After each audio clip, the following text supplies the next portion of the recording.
Good afternoon, everyone. Wanted to update the community on a number of cases that we are investigating in the city right now.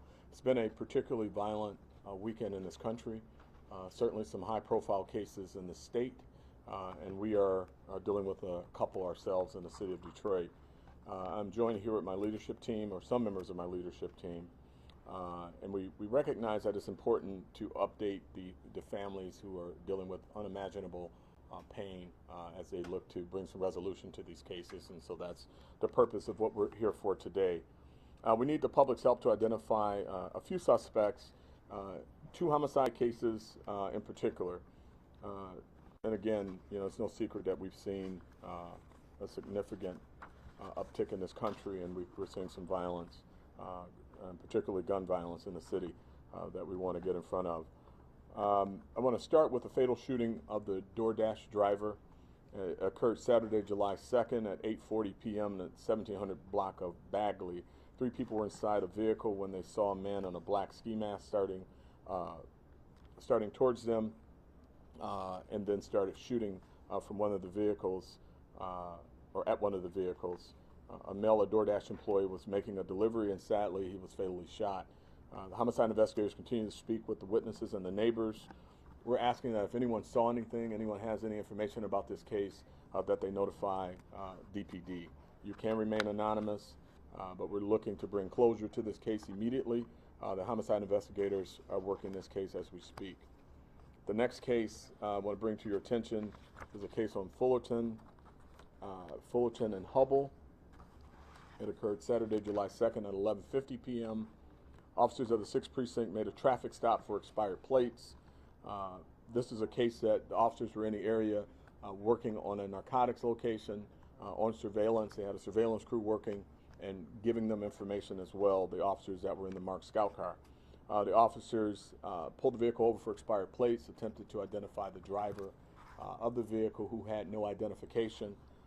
Upon additional information, they were able to gather the fact that the driver nor passenger had identification, and the vehicle was not properly registered. In doing so, the officers made a decision to impound the vehicle and do what's called an inventory search, which is where you go through the vehicle and inventory all items located in the vehicle.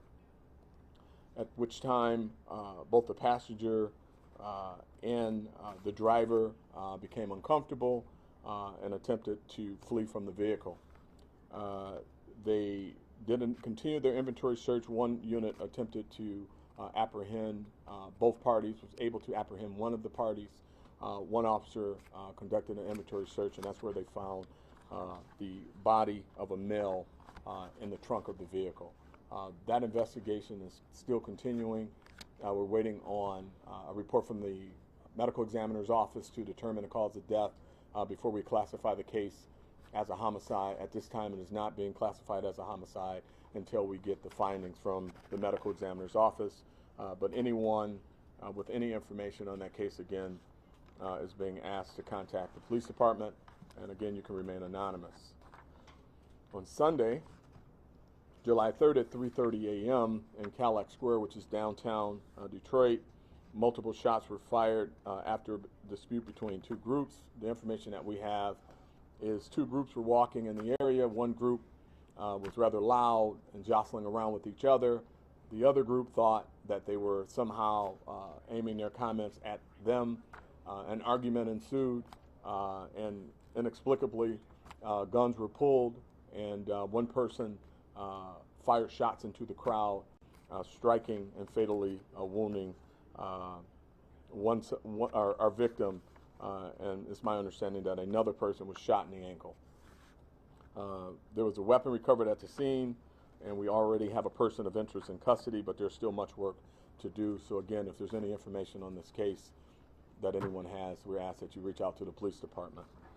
And with that, we'll be sharing photos with our media partners, and ask that you post those. And with that, I'll take any questions. Chief, there's a missing former Detroit police officer that you've shared some information with us already about. Are you able to give us any sense of where that stands at this point, and if there's any additional information you can put out? Yeah, and I'll get you the proper spelling and pronunciation of his name so you can add to your story.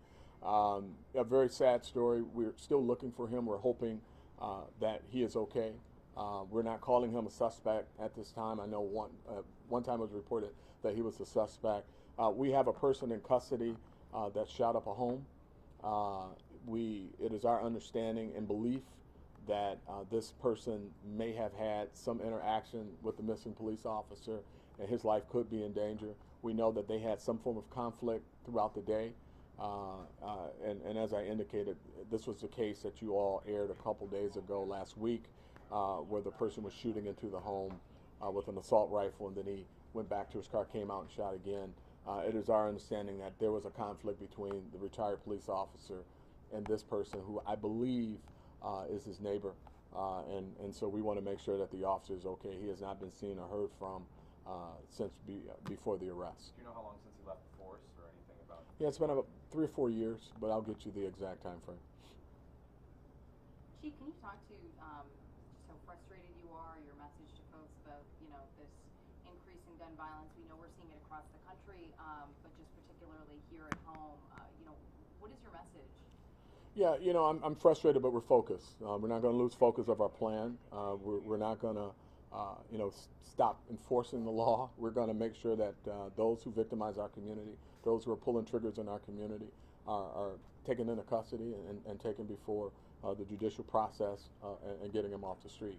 So, yes, it's frustrating that people are making impulsive decisions, such as the one I just illustrated with the two groups of people who never met each other before. Now one person is dead, another person is suffering from a gunshot wound, and the perpetrator is likely off the street, hopefully for the rest of his life, and all because somebody said something to someone. So yes, those things are frustrating, but we'll not be detracted and will not be swayed by that. We're going to remain steadfast on our purpose and our focus.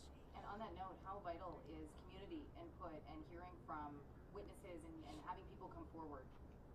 It's what we do. I mean, our partnerships with the community are most important. We could not do this without the community support. The community's tired. I hear from them even this morning. I was not going to brief this case out until we have more information, but a lot of community members are saying, listen, A, what's going on? B, we're tired of it, and we stand with you, and we want to support the police department. But we're tired of the senseless violence. We're tired of it. And, as I talked about, it's happening all around the country. We saw what happened at the parade. We saw what happened in Philly. It's just senseless gun violence around the country right now, and we've got to get a handle on it, and we've got to get these streets under control in the right way.